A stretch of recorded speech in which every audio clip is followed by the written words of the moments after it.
Hello, Jason here from septictank.co.uk, and in today's video I'm going to be discussing septic tank distances from houses and other obstacles such as rivers, streams, brooks, boreholes, wells, springs, etc. So let's get straight into this. So this is a diagram here that I've already kind of drawn out. That's a house, believe it or not. That's a septic tank, that's a soakaway, and that's a little river, brook or stream there. On the left hand side here, we've got some distances for septic tanks and soakaways away from properties and rivers, etc. Now these figures that I've got here that I'm going to go through with you in a minute are from section H of the building regs. All right, so let's start with the first one, right?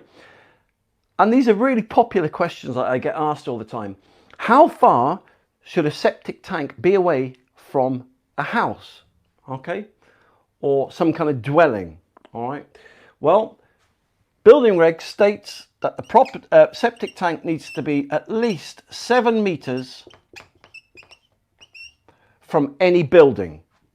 So not just a house, but it could be a cow shed, could be a summer house, granny annex, whatever. Your neighbour's property, whatever. So it needs to be at least 7 meters away, which roughly translates to about 21 feet away. Okay, so that's pretty straightforward, isn't it? So that is it pretty much with septic tanks and distances from houses or dwelling places, etc. like that, you know, or buildings, any type of buildings, right? So now what about the soakaway? Well, that's got a few more rules and regulations attached to it. So how far does a soakaway need to be from a building? Well, building reg states that the soakaway needs to be at least 15 meters from any building, which is about 45 feet. So whether that's your building, your neighbor's building, an outbuilding, anything like that has to be 15 meters away. Now, it doesn't really matter how far the soakaway is from the septic tank or the septic tank is from the soakaway. We're only talking, right, in this context of how far the septic tank and soakaway are from any building, full stop, okay? So now, what about the distance of the soakaway from a river, brook, stream, spring, well, or borehole? All right, well, building reg states that a soakaway must be at least 10 meters from any river, stream, brook, or ditch. Full stop. Okay, now going off the map, you may have a spring, you may have a well, or you may have a borehole. So how far does a soakaway need to be away from those things? Well, building reg states that the soakaway needs to be at least 50 meters, which is about 150 foot away from any spring, well, or borehole. Why? Why does the soakaway have to be so far away from rivers and springs and boreholes? Well, basically it's pollution. So let me just tell you quickly how things work.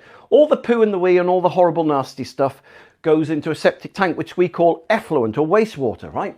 Now that effluent, raw sewage, right, goes from the septic tank into the soakaway, right? So you've got loads of raw sewage in there. So the British government have deemed that once the raw effluent has soaked away through the soil, after it's traveled 10 meters through the soil, it's then been treated sufficiently that it doesn't pose a pollution risk to human beings or the countryside.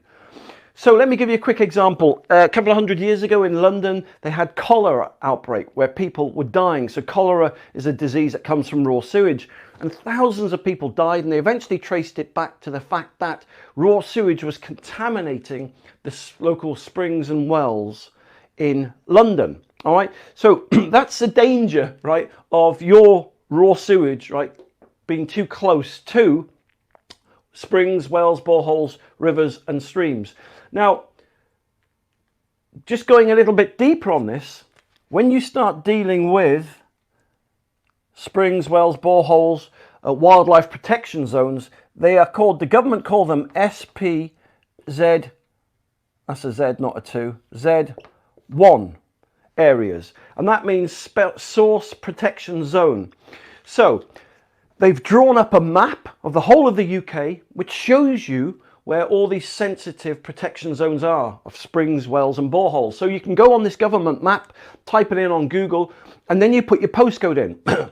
And so it will tell you how far away you are from any of these sources. Now, just coming down to these distances then. Some of these distances are laws, some are guidelines. All right. So let me start with the important ones. The Secretary of State has one requirement regarding soakaways, that they do not pollute the countryside. That requirement basically means it's a law, right? So just like if he says you can only go, that maximum speed limit's 30 miles an hour, you break that, we'll fine you. If you recklessly go over the speed limit, we'll imprison you. This 50-meter rule and 10-meter rule, they're laws, full stop. You break those rules and regulations, right? You get fined, you go to prison. There's no way around it.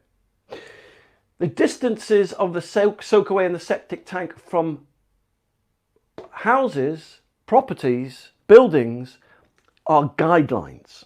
They're not laws, and it's illegal for building control to enforce these guidelines.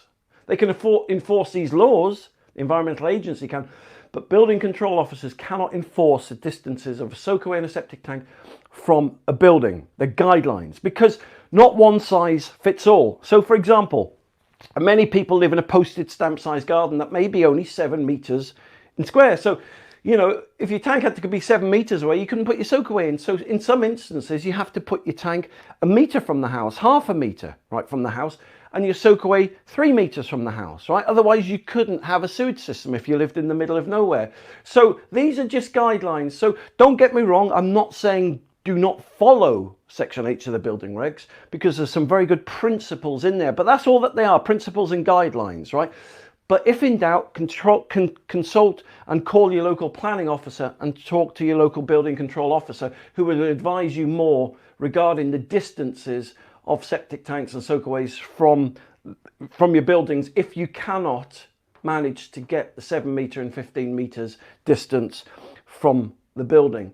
So there you go. I hope this video has helped you. Thank you very much for watching it. If you'd like more free help and advice, then just go to septictank.co.uk. You'll see loads more free videos there on various subjects to do with septic tanks and soakaways and sewage treatment plants. Or right, you can go onto Google and type in Septic Tank TV. You'll see more of me. Septic Tank TV is my YouTube channel. Thousands of videos I've done to help people. If you subscribe to my Septic Tank TV channel, you're in with a chance to win £500 worth of septic tank and soakaway worms and 5 years worth of bacteria. The septic tank soakaway worms clean out all the fat and the grease and the sludge in the septic tank and the soakaway, and the bacteria will stop your system from smelling and protect it from the chemicals that we use in modern living today to keep our households clean. So listen, thank you very much for watching. You take care, and I'll speak to you soon. For more information, just click the link below this video or visit septictank.co.uk for free help and advice.